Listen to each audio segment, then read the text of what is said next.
Hello friends, नमस्ते। DB education में आपका स्वागत है। उम्मीद है कि आप सब ठीक होंगे और साथ में आप अपने उस क्रम पथ पर चल रहे होंगे जो आपने निश्चित किया है। जिस क्रम पथ पर आपको बढ़ना है, जो आपने टारगेट या जो मंजिल आपने ली है, उसकी ओर आप अग्रसर होंगे और उम्मीद है कि आप उस मंजिल को जरूर प्राप्त करेंगे, चाहे वो फिर किसी भी लेवल की आपकी मंजिल हो, चाहे आरएस हो, आईपीएस हो, आईएएस हो या फिर टीचर्स हो, चाहे एनी कॉम्पिटिशन्स, उसके लिए आप तैयारी कर रहे होंगे। तो चलिए हम चलते हैं। हमने पिछला वीडियो जो देखा था वो अनुच्छेद 244 का देखा था और संविधान का भाग 10 देखा था। आज जो हम आपके सामने मैं लेके आ रहा हूं वो भारतीय संविधान का भाग 11 है और उस भाग 11 में हम पढ़ेंगे केंद्र और राज्यों के मध्य जो संबंध होते हैं वो कैसे होते हैं, इन के मध्य संबंध किस स्थिति में टकराते हैं, इसके लिए कौन कौन से आर्टिकल इस्तेमाल किए गए हैं, उन आर्टिकल्स के अंदर क्या क्या चीजें बताई गई हैं, ऐसी कौन सी विशेष परिस्थितियां होती हैं जिसके अकॉर्डिंग ये आपस में टकराव की स्थिति में पहुंच जाते हैं, या फिर कुछ ऐसी विशेष बातें होती हैं जो एक राष्ट्र हित के महत्व के लिए आपस में एक भी हो जाते हैं। तो चलिए हम चलते हैं।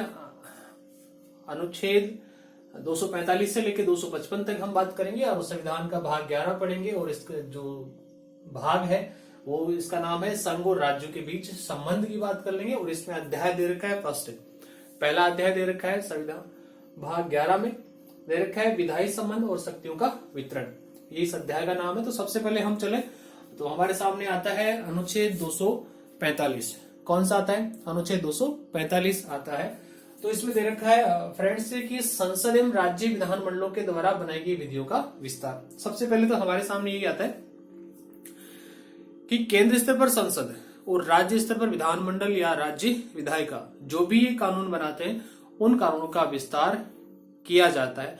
उन कानूनों को केंद्र स्तर पर तो कौन लागू करता है? संसद लागू करता है। और राज्य स्तर पर कौन लागू करता है? राज्य विधानमंडल लागू करता है। तो कहने का मतलब ये हो गया कि संसद के द्वारा और राज्य मंडल जो विधानमंडल है उसके द्वारा बनाए गए कानूनों का विस्तार किया जाता है। और विस्तार किस प्रकार से किया जाएगा, किस लेवल तक किया जाएगा, वो चीजें हमें कहा मिल जाएंगी 245 में मिल जाएंगी। क्लियर? इसके बाद में चले 246 विधियों की विषय वस्तु। विधियों की विषय वस्तु कहने का मतलब ये हो गया कि केंद्र और राज्य कौन कौन से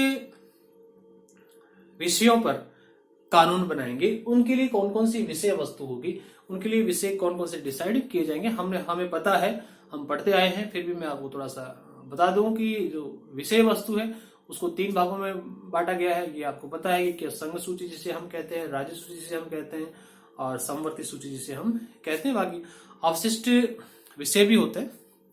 तो इनको सबको अलग अलग दिया गया है कि जो संघ सूची है उस पर जितने विषय हैं उस पर कानून बनाने का अधिकार किसके पास चला जाएगा? संघ सरकार के पास, संघीय सरकार के पास है, केंद्र सरकार के पास होगा। संसद कानून बना सकती है और जो राज्य सूची के विषय है उस पर राज्य सरकारें कानून बना सकती है। तो इसमें जो विधियों की विषय वस्तु है वो किसमें दी गई? 246 में दी गई। मतलब किस किस लेवल के किस किस विषय पर कानून बनाना है, किसको? संघ और राज्यों को। तो वो सारी डिटेल्स हमें कहां मिलेगी? अनुच्छेद 246 में मिल जाएगी। क्लियर?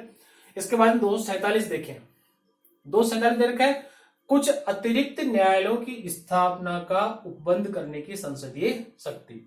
कहने का मतलब ये है कि राज्यों के अंदर कोई अतिरिक्त न्यायालय हमें बनाना है, कुछ अलग से न्यायालय की स्थापना करनी है, तो इसके लिए जो शक्ति है वो किसके पास है? संसद के पास है, केंद्र के पास है। स्थापना का उपबंध करने की संसदीय शक्ति अतिरिक्त न्यायालयों के लिए, मतलब कोई विशेष न्यायालयों के लिए हमें न्यायालय बनाने हैं, कुछ विशेष न्यायालय की स्थापना करनी है, तो उसका जो विधि है, उसकी जो प्रक्रिया है वो कहा है? अनुच्छेद 247 में है। और इसकी किसके पास चली जाती है शक्ति? संसद के पास। मतलब संसद ही ऐसी चीजों की स्थापना कर सकती है। क्लियर? फिर अनुच्छेद 248 है, इसमें दे रखा है अवशिष्ट शक्तियां। अवशिष्ट शक्तियां जो हमने अभी पढ़ी, हमने अभी विचार किया थोड़ी देर पहले कि जो सूचियां हैं, जो विधियों की विषय वस्तु है, जिनको 3 भागों में बांटा गया है, डिवाइड किया गया है, तो उनमें अवशिष्ट सूचियां, कहने का मतलब अवशिष्ट शक्तियां वो होती हैं जो उन तीनों से अलग होती है, संघ, राज्य और समवर्ती से। अवशिष्ट सूचियों में हम एग्जाम्पल की बात कर ले तो जितने भी साइबर होते हैं, साइबर क्राइम जो होते हैं, ठीक है, कौन से? साइबर वाले, इंटरनेट वाले, ये है ना, ये सारे के सारे किसमें काउंट होते हैं? अवशिष्ट, मतलब बची खुची शक्तियां। अवशिष्ट मतलब जो बच गई हैं, उन तीन के अलावा जो रह गई हैं उनके बारे में बात करते हैं।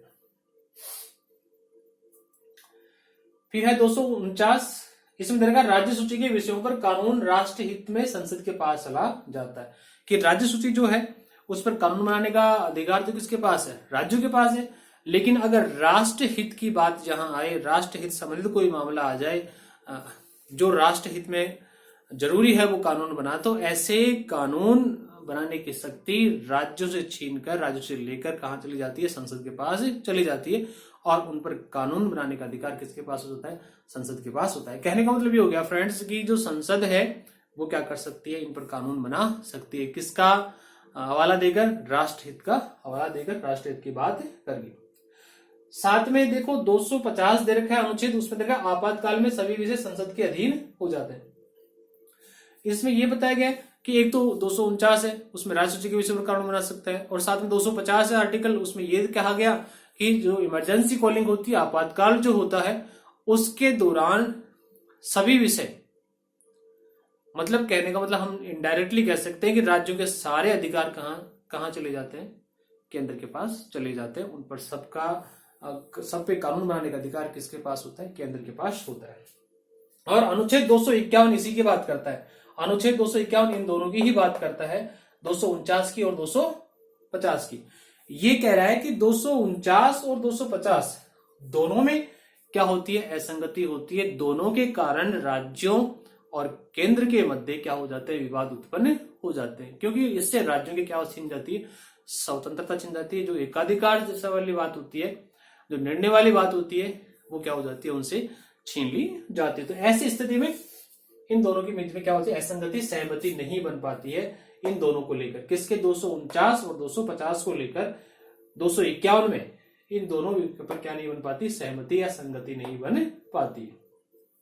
अनुच्छेद 252 है, वो हम देखें।